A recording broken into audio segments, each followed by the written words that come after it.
Chapter 3 fight with one group member. Rashid के चिल्लाने के बाद कुछ लोग सामने आते हैं। सब ने अपना मुंह ढका हुआ था। सभी ने काले कपड़े पहने हुए थे, ये तक कि उनके हाथों में भी दस्ताने थे। राशिद ने फिर से पूछा, कौन है आप लोग और मेरा पीछा क्यों कर रहे हो? ये सुनकर वे नकाबपोश कुछ नहीं बोलते, बस राशिद को देखते रहते हैं। शायद उनका काम राशिद को मारना नहीं था। तभी पीछे से किसी की हंसती हुई आवाज़ आती है, ये हम लोगों के कहने पर तुम्हारा पीछा कर रहे थे। झाड़ियों से बाहर दो लोग आते हुए दिखाई देते। राशिद दोनों को पहचानता था, ये उसके चाचा और चचेरा भाई थे। तुमने क्या सोचा कि तुम चुपके से बाहर निकल जाओगे? विजय ने बोला। तो ये आप है चाचा जी, राशिद ने बोला। इस लड़के को यहीं मार दो और इसकी लाश को जानवरों को डाल दो और बाकी सबूत मिटा दो, विजय ने सैनिकों से कहा। क्योंकि पिताजी, ये रोहित था, मुझे इससे अपना पुराना बदला लेना है। इसने मुझसे प्रिया को छीना। आज मैं इसको ऐसा सबक सिखाऊंगा कि मौत के बाद भी नहीं भूले। फिर उसके बाद प्रिया मेरी हो जाएगी। ये सुनकर राशिद को गुस्सा आ जाता है। रोहित, मैंने तुम्हें हमेशा अपना भाई समझा है, लेकिन तुमने प्रिया के लिए मुझे मारने की कोशिश की, राशिद बोला। तुम्हारे मरने की खबर सुनने के बाद मैं अपनी शादी का ऑफर उन्हें दूंगा और खड़े क्यों हुए, मुझसे सामना करो। और तुम तो मेरा सामना नहीं कर सकते, तुम्हारे पास तो निचले स्तर की सोल स्पिरिट है। तभी राशिद के दिमाग में उसकी सोल स्पिरिट बोली,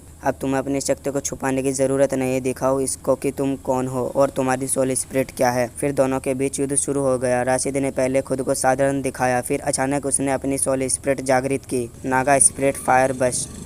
फिर राशिद ने एक बड़ा सा आग का गोला रोहित के ऊपर फेंक दिया। विजय हैरान होकर देखने लग गया। ये तो केवल 2 की स्किल है और अग्नि तत्व है। ये तो लेवल 2 की स्किल है और अग्नि तत्व है।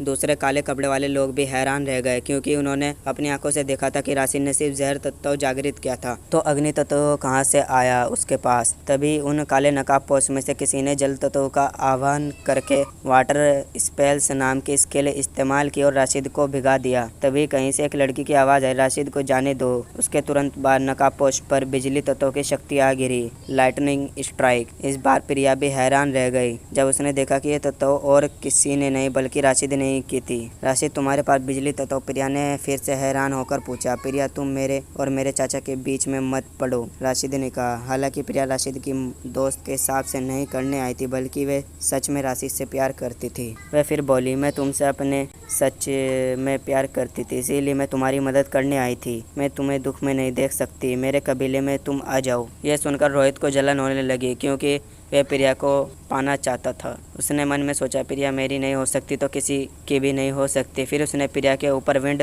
कटर नाम की स्किल कास्ट कर दी, लेकिन वह प्रिया को चोट पहुंचाता। तभी राशिद सामने आ गया। राशिद की अभिव्यक्ति पूरी बदल गई थी, क्योंकि वह अपने नियंत्रण में नहीं था। उसने एक स्किल कास्ट कर दी जो शायद उसके सोल स्पिरिट ने की थी। Dark skill, darkness of blindness. Dark skill, darkness of blindness. इसके बाद राशिद के चाचा रोहित और काले नकाबपोश अंधे हो गए। उसके बाद राहुल के दिमाग में नगा ने राशिद से कहा, ये लड़की तुमसे सच्चा प्यार करती है, इसको धोखा मत देना। इसको कहो कि इस बारे में किसी को कुछ ना बताए और जल्दी नागा अक्षरम पहुंचो। राशिद फिर से अपने होश में आकर फिर प्रिया से कहता है, मैं भी तुमसे प्यार करता हूँ, लेकिन शायद अभी हम दोनों को अलग अलग रहना होगा। भविष्य में तुम्हारे पास आऊँगा। प्रिया की आंखों में आंसू थे और उसने पूछा, तुम्हारे पास इतने तत्व कहाँ से आए? तुमने मुझसे झूठ बोला। राशिद फिर बोला, मेरी सोल स्पिरिट कुछ खास है। मेरी सोल स्पिरिट कुछ खास है। शायद मैं भी इतना नहीं जानता, क्योंकि ये मुझसे बात भी कर सकती है और सभी तत्वों भी इस्तेमाल कर सकती है। यह सुनकर प्रिया हैरान रह गई।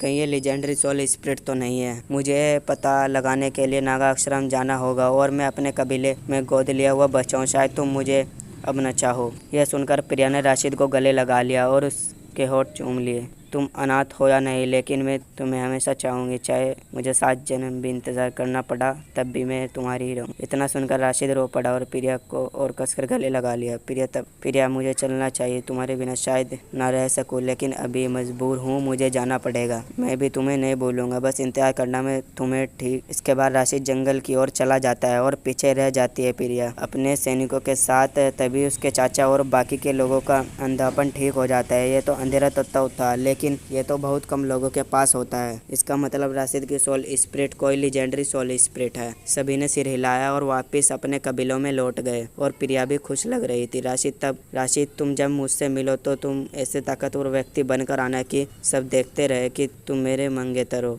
प्रिया के खुशी से गाल लाल हो गए थे। राशिद जैसे ही जंगल के अंदर गया तो उसे वहाँ कोई जंगली जानवर नहीं मिला, जिसको देखने के बाद राशिद को एक बार को लगा कि कहीं कुछ गड़बड़ तो नहीं है। चलते हुए राशिद को अपने कान में एक आवाज़ सुनाई दी, आखिरकार तुम आ गए राशिद। राशिद तुरंत चौकन्ना हो गया और मन में बात करने लग गया, क्या ये तुम बोल रहे हो? लेकिन राशिद को कोई जवाब नहीं मिलता। हाँ, घबराओ मत, मैं तुम्हें कोई नुकसान नहीं पहुँचाऊँगी।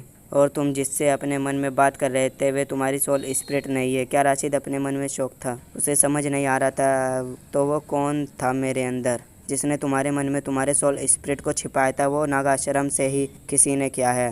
वे तुम्हारी जान बचाना चाहते थे, इसीलिए उन्होंने तुम्हारे मन में एक लड़की को बोला होगा जिसकी सोल स्पिरिट पारदर्शी नाग थी। उस आवाज़ ने बोला, आप कौन है और क्यों आपने मुझे रोका है? राशिद ने इस बार पूछा। मैं एक सोल स्पिरिट हूँ जो इस जंगल की रखवाली करती हूँ। मेरा काम इस जंगल में किसी को भी ज़्यादा लालच में किसी बड़े लेवल के जानवर को मारने से रोकना है, उस आवाज़ ने कहा। तो आपने मुझे इसलिए रोका है ताकि मैं किसी जानवर को नहीं मार सकूं? राशिद ने कहा। नहीं, तुम इस जंगल के मालिक हो। ये जंगल तुम्हारे पिता द्वारा छोड़ी गई आखिरी जायदाद है। तुम इस जंगल के राजकुमार हो राशिद, और नागाश्रम तुम्हारे पिता के कबीले के आखिरी बचे हुए व्यक्ति है, जंगल के स्पिरिट ने कहा। तो इतने दिन उन्होंने मेरे बारे में कुछ पता नहीं किया, क्यों? राशिद ने दुखी होकर बोला, राजकुमार, ये तुम्हें नागाश्रम जाकर ही पता लगेगा। और तुम्हारी सोल स्पिरिट भी मैंने तुम्हें इसलिए रोका था, अगर तुम्हें अपने तत्वों के लिए सोल रिंग चाहिए तो तुम्हारी मदद कर सकूं। सबसे अच्छी सोल रिंग देखकर, क्योंकि तुम अभी लेवल 10 तक नहीं पहुंचे हो, लेकिन जब तुम लेवल 10 तक पहुंच जाओगे तो मेरे पास ज़रूर आना, मैं तुम्हें सबसे सही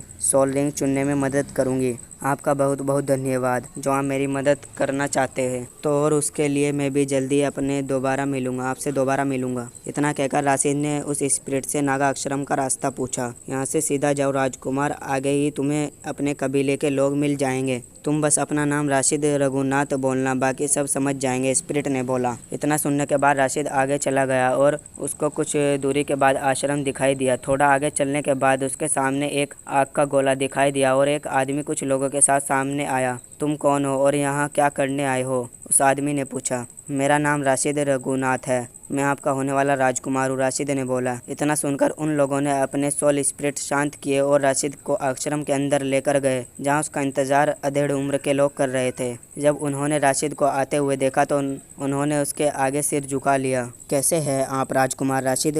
उम्मीद करता हूँ कि आपको कुछ दिक्कत नहीं हुई होगी यहाँ आने में, उनमें से एक अधेड़ उम्र के व्यक्ति ने बोला। आप लोगों को इतने दिनों के बाद याद आया कि मैं कौन हूँ। अच्छा है जो मुझे जंगल के स्पिरिट ने बता दिया सब कुछ। मेरे माता पिता कहाँ हैं? राशिद ने गुस्से में बोला। माफ़ कीजिए राजकुमार, लगता है इस स्पिरिट ने आपको पूरी बात नहीं बताई, चलिए हम ही बता देते हैं, वहाँ सबसे उम्र वाले व्यक्ति ने बोला। आपके जन्म के 1 महीने के वक्त जब आपके पिता वीर रघुनाथ शौर्य कबीले से कुछ समझौते करने गए थे, लेकिन शौर्य कबीला उसमें मुनाफा ज़्यादा मांग रहा था। आपके पिता ने हमारी मेहनत को साथ में जोड़कर कहा था। शौर्य कबीले को ये बात मंजूर नहीं थी, तो उन्होंने आपके पिता को हटाने के लिए धोखे से उन्हें रात में मार डाला और साथ में आपके माता को भी। तो मैं कैसे बच गया? राशिद ने फिर से पूछा। उस समय जो तुम्हें उठाकर लेकर गया था वो कोई नहीं, रोहित शौर्य के पिता थे, जो तुम्हें अपने पिता के सामने मारना चाहता था, लेकिन उन्होंने मना कर दिया था और कहा था कि इसके पास भी वैसी ही सोल स्पिरिट होगी जो रघुनाथ के पास थी। हमें लगा कि आपकी मौत हो गई थी, लेकिन शायद हम गलत थे। हमारे जासूस ने बताया कि आपको गोद ले लिया गया है, तो हमने इस वक्त का इंतजार किया और आज आपको बुला लाए इस आश्रम में। अधेड़ उम्र के व्यक्ति की बात सुनने के बाद सभी ने सहमति में सिर हिलाया। तो ये सब मेरे नकली चाचा ने किया था, राशिद ने गुस्से में बोला। राजकुमार, अब आपको ही अपने इस कबीले को आगे ले जाना होगा, सभी अधेड़ उम्र के लोगों ने बोला। लेकिन वो कौन थी जिसने मुझे वहाँ से बाहर निकाला था? निचले स्तर की सोल स्पिरिट दिखाकर राशिद ने कहा। इस पर सभी लोग हंसने पड़े और एक आदमी ने बोला, वे तुम्हारी होने वाली मंगेतर में से एक है। यहाँ सभी लोग राजकुमार के वापस आ जाने से खुश थे, वहीं दूसरी तरफ शौर्य कबीले में कुछ और हो रहा था। तुमने उसे बिना घायल किए जाने दिया, अगर वो वापस आया तो तुम तो अपने पूरे कबीले को बर्बाद कर देगा, रोहित के दादा ने बोला। दादाजी, उसके पास हमसे ज़्यादा तत्व है और शायद हमसे ज़्यादा ताकतवर था। उसके पास अंधेरा तत्व था, रोहित ने बोला। क्या डार्क एलिमेंट? मतलब उसके पास भी अपने पिता की तरह लीजेंडरी सोल स्पिरिट है क्या? Legendary soul spirit? सभी हॉल में मौजूद लोगों ने कहा। हाँ, राशिद का कबीला कोई साधारण कबीला नहीं था, उसके पिता के पास लीजेंडरी सोल स्पिरिट थी जिसकी सारी सोल रिंग 1 लाख साल की थी। शौर्य कबीले के मुखिया ने कहा, अगर मैंने उसको धोखे से जहर नहीं दिया होता तो उसको कोई नुकसान नहीं पहुंचा सकता था। वह बहुत ताकतवर था। रोहित के पिता ने कहा, मगर उसको कहाँ पता था कि उसके पिता के कबीले के लोग अभी भी नागाश्रम में रहते हैं। रोहित के पिता ने कहा, उसको पता चल चुका है। एक व्यक्ति ने आकर बोला। सामने से चलते हुए प्रिया आती है और बोलती है, आज से रविंद्र कबीला शौर्य कबीले से अपने सारे सौदे और व्यापार खत्म करता है। प्रिया ने बोला।